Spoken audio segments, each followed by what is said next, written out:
Bien, bonjour. Aujourd'hui, nous avons le plaisir de recevoir Jean-Pierre Bouchira, qui est directeur général de Veritas pour l'Europe du Sud. Jean-Pierre Bouchira, bonjour. Bonjour. Alors, vous savez, c'est la tradition dans cette interview. Là, je dirais que la première question que je vous pose, c'est sur l'actualité qui est liée un peu à notre secteur, IT, qui a retenu votre attention de ces derniers temps. Est-ce qu'il y a un élément qui a pour vous eu un retentissement particulier? Aimant beaucoup le sport, j'ai envie de vous parler de la France qui gagne. Récemment, nous avons gagné la Coupe Davis.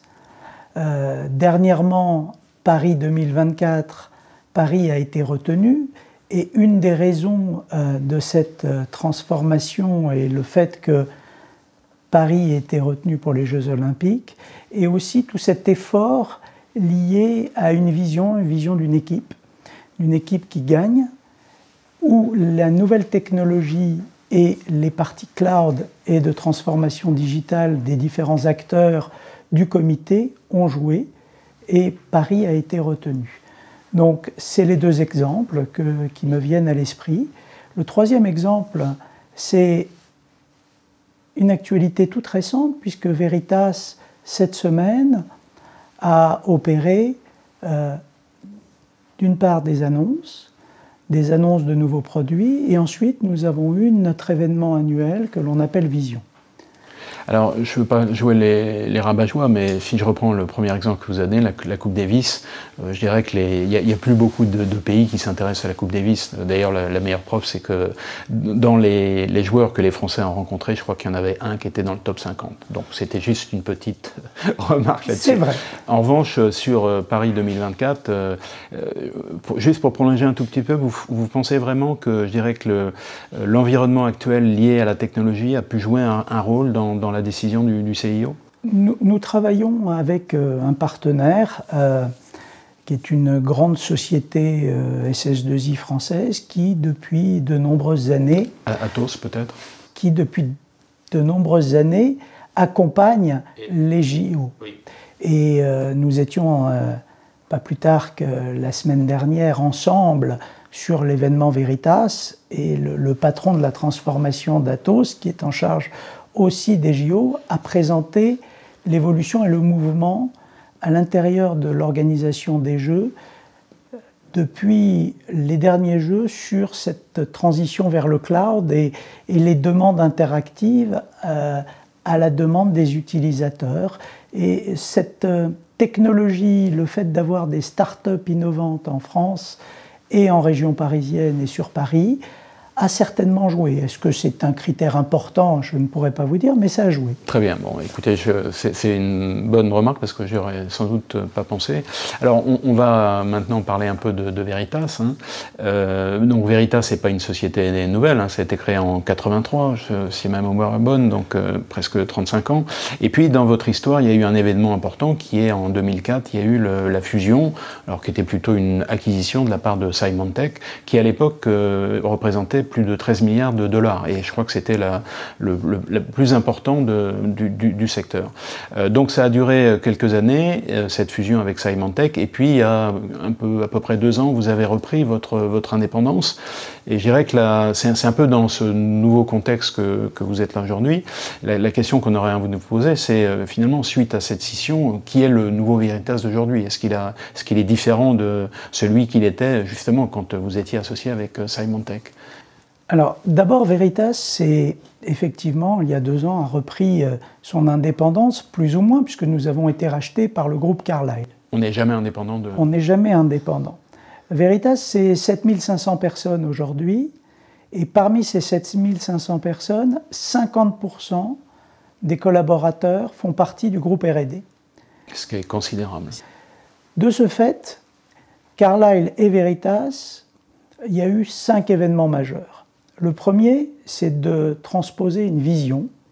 Et cette vision a été mise en place par Bill Coleman, le nouveau CEO. Qui était un des 3 de BEA. Exactement. Fondateur de BEA, middleware, grand succès. Une vision autour de la gestion de la donnée et de la gestion de l'information.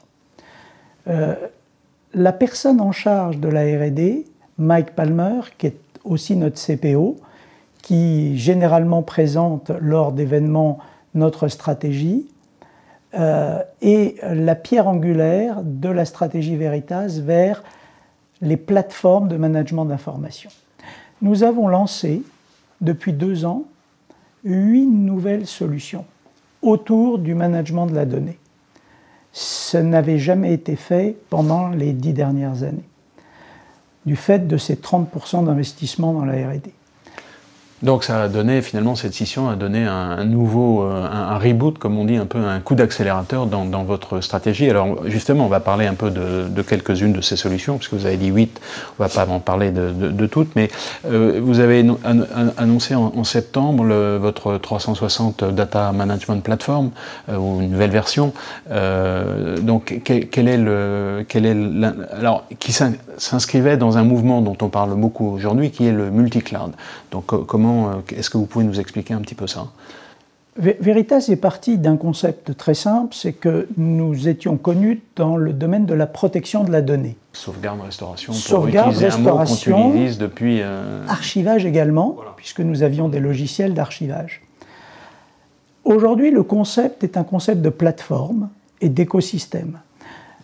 Les entreprises, depuis quelques années, ont choisi l'option de cloud privé, de cloud hybride, et de cloud public, qui est une tendance en forte croissance.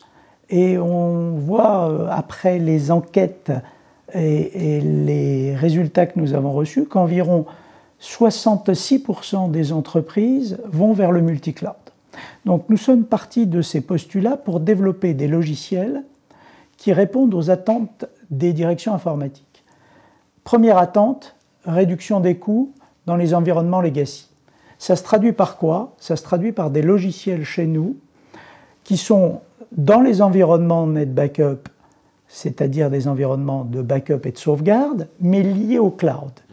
Donc, annonce récente, NetBackup avec Software Defined, c'est-à-dire qu'on arrive à réduire les coûts en faisant de la déduplication. Je ne vais pas rentrer dans le détail, mais on peut réduire par 3 les coûts classiques des environnements traditionnels clients.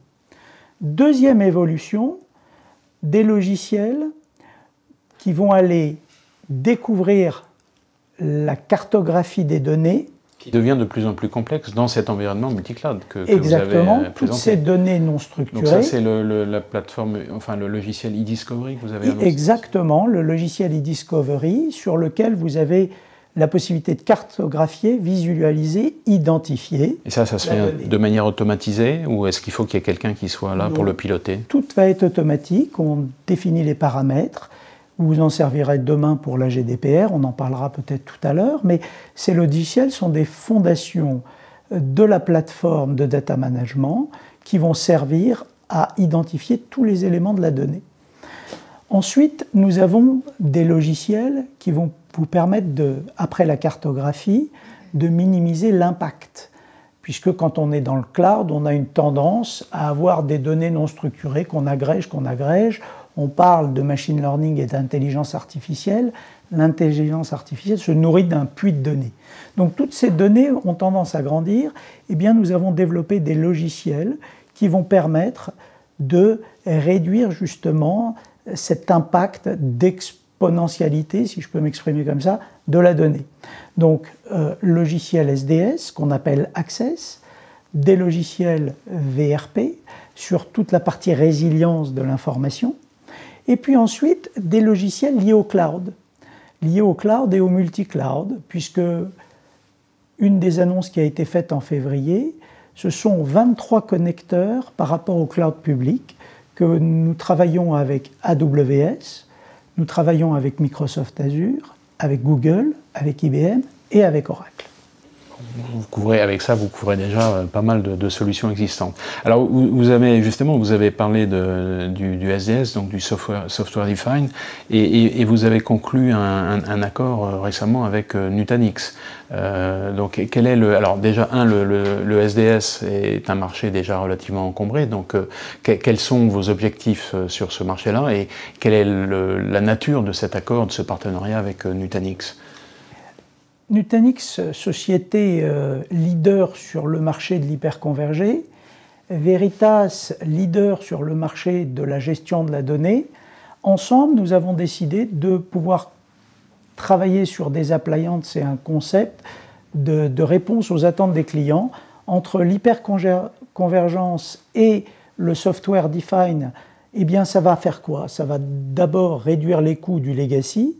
Deuxièmement, ça va optimiser le management de la donnée dans des environnements multi-cloud. Donc, ces deux concepts-là, deux sociétés leaders sur un marché pour répondre à une attente client sur ces environnements hyperconvergés et sur cette mouvance vers le multi-cloud. Mais est-ce que, en gros, c'est l'intégration de vos solutions de sauvegarde-restauration sur les appliances de Nutanix, ou est-ce que ça va au-delà de ça?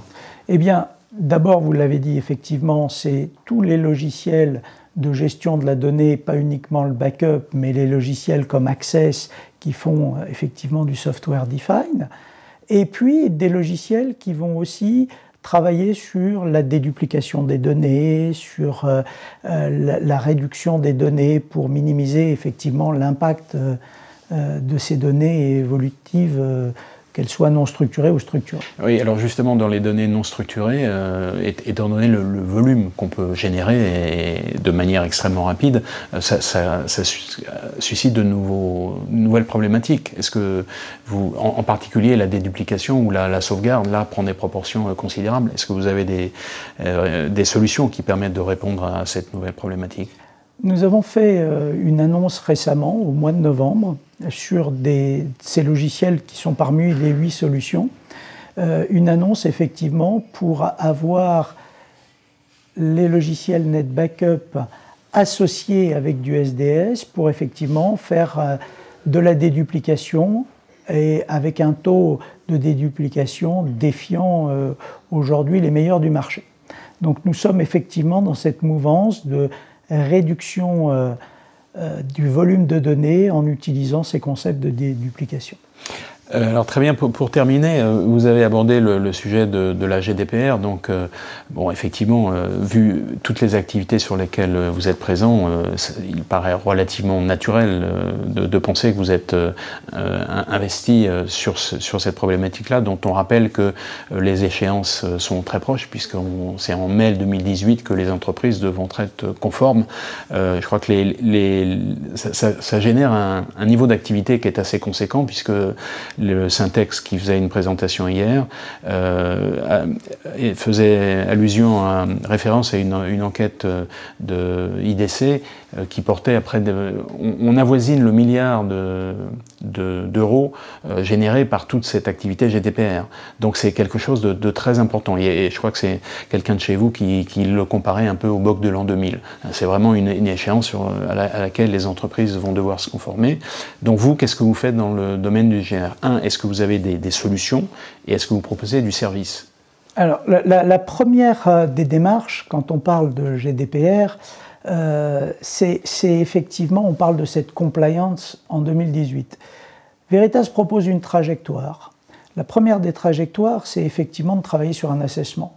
Donc, nous travaillons avec des cabinets de conseil, nous travaillons avec des cabinets comme Deloitte, Accenture et d'autres cabinets. Nous travaillons avec des acteurs indépendants, des avocats ou des cabinets de conseil spécialisés, et nous avons développé une gamme de logiciels pour aider les entreprises à devenir compliantes sur la GDPR.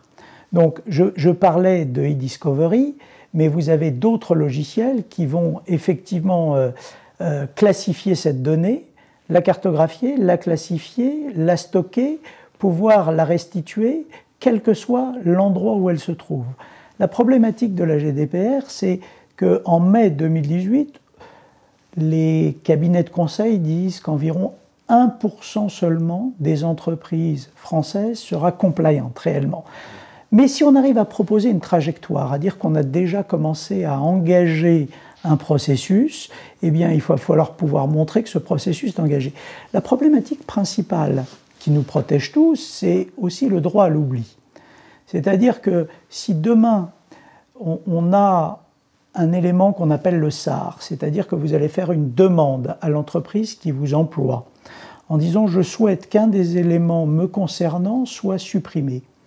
Dans ce nuage de données, qui peut être dans votre entreprise ou sur un cloud public ou dans un cloud hybride, il va falloir pouvoir identifier où se trouvent les données. Nous avons aujourd'hui des logiciels qui permettent d'avoir des clés de répartition pour dire voilà, c'est le domaine de sécurité sociale, carte bancaire, santé, etc., qui vont aider les entreprises à classifier, ordonnancer, structurer, visualiser et pouvoir répondre beaucoup plus rapidement à ce type d'attente. Puisque les lois GDPR vous disent qu'il faut vouloir proposer en l'espace de 72 heures une réponse à toute demande SAR vous êtes en fait, ce qui est très difficile compte tenu de l'affluence des demandes qui vont avoir lieu à partir de mai 2018.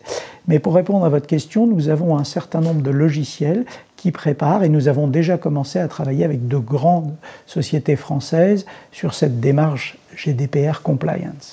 Et alors la proportion que vous avez indiquée, là 1%, donc des entreprises qui seront conformes, ça laisse quand même à penser qu'il va y avoir des petits problèmes, non? Est-ce que vous pensez qu'on va pouvoir un peu accélérer le mouvement? Les entreprises sont de plus en plus conscientes, non pas parce qu'il va y avoir une pénalité. Je pense que le plus important, ce n'est pas les 4% du chiffre d'affaires ou les 20 millions d'euros de pénalité qui sont importantes. L'importance, c'est de montrer cette trajectoire d'être compliant, puisque c'est l'image de l'entreprise qui est engagée. Donc, 38% des entreprises ont déjà engagé cette trajectoire.